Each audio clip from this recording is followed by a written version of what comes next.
আসসালামু আলাইকুম সবাই, কেমন আছেন? আমরা আসলে এই অনেক কুয়াশা, টেম্পারেচার খুব বেশি না, টেম্পারেচার ভেরি নর্মাল, ভেরি খুব সুইটেবল একটা ওয়েদার। আমরা খুব ধীরে সুস্থে আমরা যাচ্ছি অরল্যান্ডোতে। আমাদের একটা ক্লায়েন্ট আসবে, উনি নিউ ইয়র্ক থেকে আসতেছেন। ওনাকে আমরা পিক আপ করে ওনার একটা বাড়ি ক্লোজিং আছে, সেই ক্লোজিংটা আমরা করব। তো সেটা নিয়ে আমি একটা ভিডিও করব, আশা করি ইনশাল্লাহ ওই ভিডিওটা আপনারা দেখবেন। বাট এখন যে ভিডিওটা আমি করতে যাচ্ছি, এটা আমি ইদানিং খেয়াল করছি এবং আমি মনে করি যে আপনাদের বলা উচিত যে 10 ডেডলি মিস্টেক, 10টা হয়তো অনেকগুলো বিষয় চলে আসবে, বাট 10 ডেডলি মিস্টেক যেগুলো আমাদের বায়াররা বাড়ি কেনার ক্ষেত্রে করে থাকে। আমি খুব সংক্ষিপ্ত আকারে বলতে গেলে সারাদিন বলা যাবে, এক একটা বিষয় এক একটা বড় বড় লেকচার হয়ে যাবে, বাট অত কিছু বলতে চাচ্ছি না, কারণ মানুষের ধৈর্য থাকে না। মেবি 6-7 মিনিট বা 8 মিনিট হবে, আপনারা ধৈর্য ধরে শুনবেন। খুব সংক্ষিপ্ত আকারে বলবো। প্রথম জিনিসটা হচ্ছে লোকেশন, ভেরি ইম্পর্টেন্ট। আপনার বাবা মা এক জায়গায় থাকে, সেটা পছন্দ করে আপনি কিনে ফেললেন, অথবা বাড়ি সস্তা দেখে আপনি এক জায়গায় কিনে ফেললেন, অথবা আপনি মনে করলেন ওই জায়গায় ভালো বাড়িঘর আছে, আরেকজনের বাড়ি দেখেছেন আপনি, সেটা দেখে আপনি কিনে ফেললেন, অথবা আপনি একটা মনে করলেন যে খুব ভালো ভাড়া হয়, আপনি কিনে ফেললেন, ইত্যাদি দেখে যখন আপনি কিনে ফেলবেন তখন আসলে আপনার জিনিসটা ভালো হবে না। আপনাকে কিনতে হবে আপনার লোকেশন হিসেবে। আপনাকে এটার জন্য প্রি রিসার্চ করতে হবে। কালকে একজন ভদ্রলোক কল দিলেন, উনি ভেরো বিচ থাকেন, যে উনি ওখানেই কিনতে যাচ্ছেন। তাই আমি বললাম আপনার দোকানটা কোথায় হবে? দোকানটা তো এখনো ঠিক করি নাই। তো আপনার আসলে আমার দৃষ্টিতে যেহেতু আপনি দোকানই ঠিক করেন নাই বা আপনি কাজের জায়গাটা ঠিক করেন নাই, সেক্ষেত্রে আপনার এখন বাড়ি কেনাটা ঠিক হবে না। So timing is a very big factor. বাড়ি কেনার আগে আপনার বাচ্চাদের স্কুল, আপনার স্ত্রী যদি কাজ করে থাকেন তার স্কুল, বা আপনার হাজব্যান্ড যদি কাজ করে থাকে তার জায়গা, তার কোথায় কাজ করবে ইত্যাদি জায়গাগুলো, এগুলো নিয়ে পুরোপুরি রিসার্চ করতে হবে। আপনার খাবার কোথায় যাবেন, আপনি যদি খেলাধুলা করেন খেলাধুলার জায়গাটা কোথায় হবে ইত্যাদি বিষয়গুলো সব কিছু রিসার্চ করে জোনটা ঠিক করে ফেলতে হবে। আপনি যদি বলেন যে আপনি এই 3-4 জোনের মধ্যে কোনো সমস্যা নাই, 20-25 মিনিট ড্রাইভে কোনো সমস্যা নাই, এইটা আসলে বোঝা গেল যে আপনি খুব বেশি রিসার্চ করেন নাই। আপনি 2-3টা জিপ কোড হতে পারে, বাট এর বেশি হওয়া মানে আপনি জায়গা নিয়ে রিসার্চ করেন নাই, এবং আপনার ওই কাজটা করতে হবে। ওই কাজটা আপনার জন্য কেউ করে দিবে না, এই কাজটা আপনাকেই করতে হবে। নাম্বার 1। Number 2, resale value. আপনি যেখানেই কিনেন না কেন, আপনি হঠাৎ করে একটা সস্তা বাড়ি পেলেন, আপনি খুব উৎসাহ বরে কিনে ফেললেন। It's a deadly mistake, believe it or not, এটা deadly mistake। কেন deadly mistake? জিনিসটা হচ্ছে আপনাকে রিসেল ভ্যালু নিয়ে, যে আমেরিকার মার্কেট ইকোনমি খুবই ভোলাটাইল, অনেক বেশি ফ্লাকচুয়েট করে এই সেই বিভিন্ন কারণে।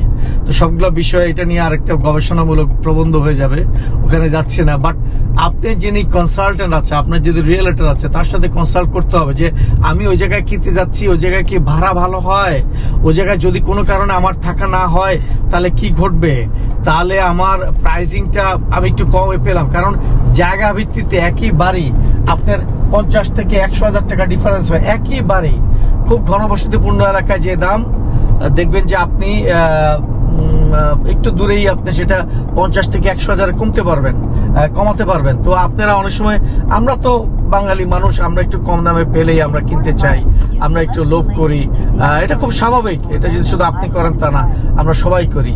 তো সেক্ষেত্রে আমাদেরকে এগুলো নিয়ে গবেষণা করতে হবে, এবং ওই রিসেল ভ্যালুটা প্রপার লোকের মাধ্যমে জাস্টিফাই করে দেখে নিতে হবে। দেন নাম্বার 2। নাম্বার 3 হচ্ছে inspection. Believe it or not, আপনি বাড়ি আন্ডার কন্ট্রাক্টে ফেলে দিচ্ছেন, কিন্তু যখন আমরা ইন্সপেকশনের কথা বলি তখন আপনার একটা $500,000 বাড়ি কিনবেন, $1 million বাড়ি কিনবেন, 300,000 টাকার একটা বাড়ি কিনবেন, আপনি ইন্সপেকশন করতে চান না, ওই 300 টাকা বাঁচাতে চান। Believe me, do proper insurance. এবং শুধু একটা ইন্স্যুরেন্স না, একটা বাড়ি কেনার ক্ষেত্রে অনেক ধরনের ইন্স্যুরেন্স থাকে, যেমন টার্মাইট ইন্স্যুরেন্স। আপনি প্লাম্বারকে দেখাতে পারেন, আপনি ইলেকট্রিশিয়ানকে দেখাতে পারেন, আপনি আপনি 4 পয়েন্ট ইন্সপেকশন আলাদা করেন, উইন্ড মিটিগেশন আলাদা করেন, টোটাল বাড়ির ইন্সপেকশন আলাদা করেন। আপনি যদি মনে করেন যে না বাড়িটাতে ওয়েলের সমস্যা আছে, সেপটিকের সমস্যা আছে, যদি ওগুলাতে থাকে সেগুলা করেন। আপনি মিনিমাম $1000 একটা বাজেট রাখেন ইন্সপেকশনের জন্য। এ ব্যাপারে কোনোভাবেই কঞ্জুসি করবেন না। আমি জানি না আপনাদের খারাপ লাগলো কিনা, আমি এটা অনেক খুব ভালো বায়ার যারা 10টা 20টা বাড়ি কিনে ফেলেছে তাদের মধ্যে এই প্রবণতাটা খেয়াল করি যে আপনি ওই টাকাটা বাঁচানোর জন্য খুবই উদ্গ্রীব থাকেন। আরে ভাই, আপনি $5.5 million একটা বাড়ি কিনতেছেন, ডু নট এভার কোনো দিন ওই চেষ্টাটা করবেন না ইন্সপেকশনের টাকাটা বাঁচানোর জন্য। Do proper inspection. এবং বাড়ি কেনার ক্ষেত্রে কোনোভাবে ইমোশনকে জায়গা দিবেন না, কোনোভাবে ইমোশনকে জায়গা দিবেন না। যে কেউ একজন বললো এটা খুব ভালো লোকেশন, কেউ একজন বললো এটা খুব ভালো বাড়ি, কেউ একজন বললো এটা খুব ভালো ভাড়া হয়, কেউ একজন বললো এটা, কেউ একজন বললো সেটা। Don't trust them, trust yourself, consult with the right person, take your time and take decision.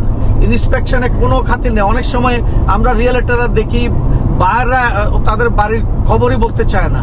So there আর অনেক হেড এন্ড শেক থাকে। সো এগুলো আপনাদেরকে জাস্টিফাই করতে হবে, আপনাদেরকে জাস্টিফাই করতে হবে, আপনাদেরকে জাস্টিফাই করতে হবে। এই জাস্টিফাই করার দায়িত্ব আপনাদের। হ্যাঁ, এটা আপনার জাস্টিফাই অন্য কেউ করে দেবে না। আমি রিপিট করতেছি, আপনার জাস্টিফিকেশন অন্য কেউ করে দেবে না। এই টাকাটা আপনাকে খরচ করতে হবে। 4 নাম্বার হচ্ছে, যদি আপনি ল্যান্ড কিনেন বা অন্য কোনো কিছু কিনেন বা আপনি কমার্শিয়াল প্রপার্টি কিনেন বা আপনি বড় ধরনের ইনভেস্টমেন্ট করেন, মাল্টি ফ্যামিলি কিনেন, বিলিভ ইট অর নট, আপনি রিজোনিং করে নিবেন। অনেক সময় আমরা বাড়ি কিনি অনেকগুলো বড় জায়গা দেখে, যে তারপর আমি ওইখানে একটা জিনিস করে ফেলবো। Please consult with the county, please consult with the city. এগুলো স্টাডি করেন। Zoning very very important, zoning is very important. Consult করবেন, উপযুক্ত লোকের সাথে কনসাল্ট না করে, জোনিং না করে ওখানে কি পারমিসেবল কি পারমিসেবল না, কি করতে দিবে কি করতে দিবে না। ধরা যাক আপনি একটা গ্যাস স্টেশন কিনেছেন, আপনি ওখানে একটা ট্রাক, ফুড ট্রাক রাখতে যাচ্ছেন, ওটা কি পারমিশন করবে কি করবে না। আপনি একটা লট কিনেছেন 5 একরের, ওটা কি ভাগ করা যাবে কি যাবে না।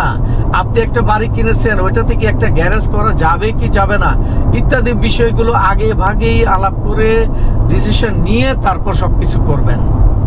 তারপরে আসতেছে আপনার 5ম জিনিস, সবচেয়ে ভেরি ইম্পর্টেন্ট, সেটা হলো আপনি যে জায়গায় কিনতেছেন সেখানে কোনো রেস্ট্রিকশন আছে কিনা। রেস্ট্রিকশন আছে কিনা, restriction very very important. Restriction আছে। রেস্ট্রিকশন বলতে আমরা কি বুঝি? এখন অনেক নতুন নতুন কমিউনিটি তৈরি হচ্ছে। নতুন নতুন কমিউনিটিতে সবচেয়ে বড় যে ঝামেলাটা থাকে, সিডিটি থাকে, কমিউনিটি ডেভেলপমেন্ট ফান্ড দিতে হয় প্রতি মাসে। ধরা যাক প্রায় 100 টাকা 200 টাকা। So it's a long term, আপনার একটা এফেক্ট করবে।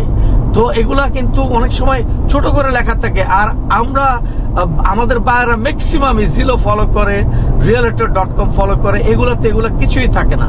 আমরা যারা রিয়েলিটর প্রফেশনাল, আপনি অন্য রিয়েলিটরের সাথে কথা বলবেন, আপনার রিয়েলিটরের সাথেও, তারাও এই সমস্ত জেলোর ইনফরমেশন বিলিভ করে না। আপনারা জেলো মর্গেজ পেমেন্ট দেখিয়ে আপনার মতো করে ফেলেন। No, do not trust Zillow or any other website. Trust your people, trust your consultant, trust your consultant, believe it or not. So আমি আবার রিপিট করছি, আপনি যেমন আপনার এখানে ফ্লাড ইন্স্যুরেন্স লাগবে কিনা, আপনার HOA কত, HOA কি ভেরি স্ট্রিক্ট কিনা, ওইটা কি গেটেড কমিউনিটি না গেটেড কমিউনিটি না, ওখানে কি গেটেড কমিউনিটি হলে আপনার এখানে রুলস এন্ড রেগুলেশনটা কি, এগুলা সব কিছু। আপনি যদি ওখানে এয়ারবিএনবি করতে চান, ওটা কি টেম্পোরারি ভিত্তিতে করতে দিবে না বড় করে করতে দিবে না বেশি সময় করতে দিবে, এগুলো সব কিছু আপনাকে অ্যানালাইসিস করতে হবে। তারপর হচ্ছে নাম্বার 6, একজন প্রফেশনাল লোক রাখা। বায়ার যদিও না মিনস ন্যাশনাল যে রিয়েলিটর অ্যাসোসিয়েশন গত বছর থেকে এটা ওরা কিছু চেঞ্জ করেছে কম্পেনসেশনে, যে এটা সেলার দিতেও পারে নাও দিতে পারে, বায়ার দিতেও পারে নাও দিতে পারে, অর্থাৎ এটা তাদের বোথ পার্টিজ উইশ। কিন্তু এখনো এটা আসলে এক্স্যাক্টলি সেলারকে দিতে হয়। বায়ারের এজেন্টের যে কম্পেনসেশনটা, তার মানে কমিশনটা, 1 টাকা হোক 2 টাকা হোক, ওইটা ওই সেলারকেই দিতে হয় ম্যাক্সিমাম ক্ষেত্রে, আমরা তাই দেখতেছি। তো যার ফলে হলো কি, আপনি বায়ার হিসেবে আপনি সব সময় যেটা করবেন, অভিজ্ঞ একজন রিয়েলটরের সাথে থাকার চেষ্টা করবেন, যে আপনি মনে করেন আপনার স্বার্থ দেখবে, যে আপনি মনে করেন অভিজ্ঞ ব্যক্তি, যে আপনি মনে করেন আপনাকে সে ভালো একটা বাড়ি কিনে দিতে পারবে।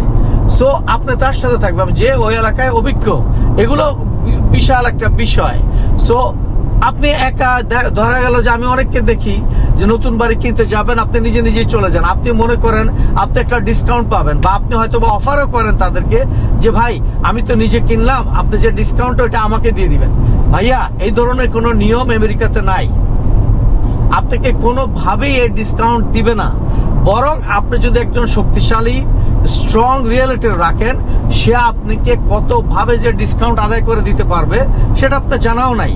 এবং আপনি নিজে সেফ থাকলেন। Safety is first, safety is first, very important issue একটা বললাম।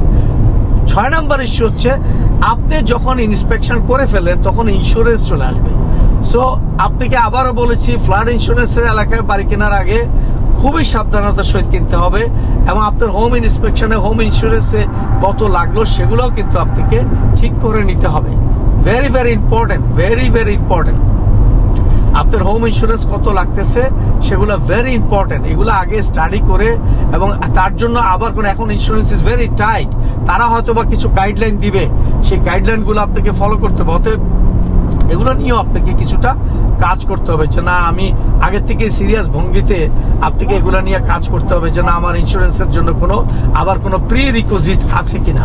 সো আমি গাড়ি চালাচ্ছি, খুব এই সময়টা কাজে লাগাতে চাচ্ছি, আপনাদেরকে বলতে চাচ্ছি, আমাদের এখনকার মধ্যে একটা প্রবণতা দেখছি বায়ারদের মধ্যে, তারা অনেক রিস্ক নেন। বাংলাদেশি ভাইয়েরা যাদের মোটামুটি কিছুটা নলেজ আছে, তারা রিস্ক নেন। যেমন তারা ফরক্লোজার বাড়ি কিনতে চান, তারা বেশিরভাগই তারা মনে করেন ফরক্লোজার বাড়ি অনেক ভালো বাড়ি এবং অনেক কম দামে কিনতে পারবেন। এরকম একটা অনেক আগে যারা কিনেছিলেন তারা ভালো উইন করেছিলেন, যারা 2010 সাল, 15 সাল, 14 সালে দিয়ে কিনেছেন, এবং তারা ওই ধারণা নিয়েই আছেন, এবং ওই ধারণার লোকজনই নতুন লোকজনকে এই ধারণাটা দিচ্ছে যে ফরক্লোজার এবং অকশন বাড়ি খুব ভালো হবে এবং তোমার কোনো ইন্সপেকশন করতে হবে না। ভাইয়া, বিলিভ ইট অর নট, আমরা অকশন এক্সপার্ট, আমরা অনলাইন অকশন করি। অকশন এক্সপার্ট কিন্তু খুব বেশি লোক না, অল্প কয়েকজন লোক একটা পুরা স্টেটের মধ্যে থাকে। We are licensee. আপনাকে শুধু একটা কথা বলি, অকশন বাড়ি কেনা অনেক নার্ভের বিষয়, ফরক্লোজার বাড়ি কিনা অনেক নার্ভের বিষয়। দেখা যাচ্ছে পুরা ক্লোজিং খরচ, বায়ার, সেলার, এভরিথিং, এবং risk, violation, permit violation, court violation, সমস্ত কিছু বায়ারকেই সহ্য করতে হয়। এমন আজগুবি জিনিসের আপনি সম্মুখীন হবেন, জীবনে আপনার ধারণাও নাই। তারপর মাথার চুল ছিঁড়তে হবে আপনাকে। আমি বিলিভ ইট অর নট, আমি বারবার বলছি, মাথার চুল ছিঁড়তে হবে আপনাকে। So please be alert, please be alert. Foreclosure বাড়ি কেনার আগে এক্সপার্ট না নিয়ে কোনোভাবেই কিনবেন না। আর যদি নিজে কিনতে চান, আপনার ওই জিনিস সহ্য করার ক্যাপাসিটি আপনার থাকতে হবে, যে না কোনো কিছু হলে পরে আমি এটা দেখতে পারবো, আমার সমস্যা নাই, অথবা আমি এই রিস্কটা নিতে পারবো। আপনার ওই জিনিসটা থাকতে হবে। আপনি কাউকে ব্লেম করতে পারবেন না। এটা হচ্ছে, এগুলোকে বলে ব্লাইন্ড বাই। আপনি অন্ধের মতো একটা জিনিস কিনলেন এবং আপনি রিস্কটা নিলেন। এখন আপনি কোটি টাকার জিনিস আপনি এই অন্ধের মতো কিনবেন কিনা, this is totally up to you. So you can take the risk, you have money, you can take the risk. এটা করতে পারেন। তারপর হচ্ছে, আপনি অনেক সময় হয় কি, আপনি যখন ইনভেস্টমেন্ট প্রপার্টি কিনবেন, আপনি একা কিনবেন না, পার্টনারশিপ নিয়ে কিনবেন। It's a big thing, big thing. মাঝে মাঝে আপনি যদি রিস্কি প্রজেক্ট হয়, পার্টনারশিপ নিয়ে কেনা ভালো, যাতে রিস্কটার ডাইমেনশন হয়। আমি আবারও বলছি, রিস্কটার তাহলে ডাইমেনশন হয়। বাট এগুলাতে এক একজনের ভিউ এক এক রকমের। আমি পুরোপুরি আপনার সিচুয়েশনটা আপনাকে জাজ করতে হবে, ঠিক আছে? যাই হোক, তারপরে হচ্ছে মাল্টি ফ্যামিলি। আপনার ইনকাম প্রপার্টি যখন কিনবেন, টেনেন্ট আছে কিনা, টেনেন্টের লিস্টটা কিরকম আছে, টেনেন্ট সিকিউরিটি ডিপোজিট দিয়েছে কিনা, ওই বাড়ির ছাদ কবে হয়েছে, 4 পয়েন্ট ইন্সপেকশন করা হয়েছে কিনা। Very very important. একটা বাড়ির কস্টলি আইটেমই হচ্ছে ছাদ, roof, AC, plumbing and electrical item. এগুলা কিন্তু দেখা খুব গুরুত্বপূর্ণ, এবং এই সমস্ত জিনিস কেনার আগে খুবই জরুরি ভিত্তিতে এগুলা দেখে নিতে হবে, এবং ইউ মাস্ট বি অ্যালার্ট। এবার আসেন সবচেয়ে গুরুত্বপূর্ণ বিষয়টি বলবো, time of buy. Time of buy. আপনি এখন একটা ধারণা প্রচলিত আছে, যেমন ধরেন লাস্ট ইয়ার টোটালি 2025 সাল শেষ হয়ে যাচ্ছে, আপনাদের অনেকেরই ধারণা যে এটা একটা বায়ার্স টাইম গেল অনেকদিন পরে। গত 4 বছরের 2020 সাল, 21 সাল, 22 সাল, 23 সাল, টোটালি 24 সাল টোটালি গেছে সেলার্স টাইম। একমাত্র 25 সাল গেল বায়ার্স টাইম। এই 4 বছরে বাড়ির দাম বেড়েছে, 25 সালে কমেছে। বাট 2026 সাল is a very tight situation. Market already tight হওয়া শুরু করেছে। বাট একটা কথা আমি আপনাকে বলি, আপনার যদি লোন পাস হয়, আপনি কোন সময় কিনছেন এটা বড় ব্যাপার না। আপনার যখনই লোন পাস হবে তখনই আপনি কিনবেন। এটা কি বায়ার্স মার্কেট না sellers market, don't need to look out. আপনি যদি খেয়াল করে দেখেন, যারা আগে 2000 সালে কিনেছে তারা অল্প দামে কিনেছে, যারা 2010 সালে কিনেছে অল্প দামে কিনেছে। অতএব টাইম একটা বিগ ফ্যাক্টর। আপনি যখনই পারবেন আপনার উপযুক্ত বাড়িটি কিনে ফেলবেন। আমি অনেক লম্বা করে ফেললাম, আমি জানি না অনেকক্ষণ সময় লেগে গেল, বাট আমি আপনাদেরকে কিছুটা ধারণা দেওয়ার চেষ্টা করেছি এবং এই সময়টা কাজে লাগালাম। যদিও আপনাদের দিকে আমি তাকাতে পারিনি, sorry for that. Thank you very much. Thank you, আমাদের সাথেই থাকুন। Thank you very much.